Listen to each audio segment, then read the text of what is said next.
വിരലെല്ലാം വരഞ്ഞ് കീറുമായിരുന്നു. അത് ഞാൻ കാനഡയ്ക്ക് പോകുന്നതിന് മുമ്പ് 1 വർഷമായിട്ട് തന്നെ ഉണ്ടായിരുന്നു. അത് മാറുന്നില്ലായിരുന്നു. 4-5 ഡോക്ടർമാരെയൊക്കെ കണ്ടു.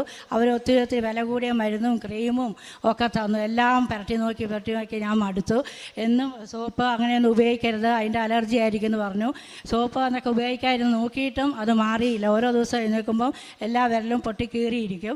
ഒന്നും ചെയ്യാൻ പറ്റില്ല, ഒരു കാര്യം ചെയ്യാൻ പറ്റാണ്ടായി. അവസാനം ഞാൻ മടുത്തു.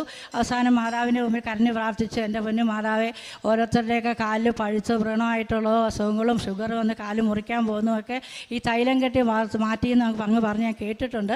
അതുപോലെ എൻ്റെ ഈ കാര്യം സുഖപ്പെടുത്തി തരണേന്ന് പ്രാർത്ഥിച്ചു. അന്ന് രാത്രി തൈലം എല്ലാ വിരലിലും പുരട്ടി അന്ന് കിടന്നു. രാവിലെ എഴുന്നേറ്റ് നോക്കിയപ്പോൾ നമ്മൾ സാധാരണ മരുന്ന് പുരട്ടിയിട്ട് വാടില്ലേ എന്ന് പറഞ്ഞ മാതിരി എല്ലാം കീറി ഇരുന്നതെല്ലാം വാടി. അതിനുശേഷം അത് മാറി. അതിനുശേഷം ഇന്ന് വരെ എൻ്റെ കൈക്ക് ഒരു കുഴപ്പമില്ല. എല്ലാ സോപ്പും എല്ലാം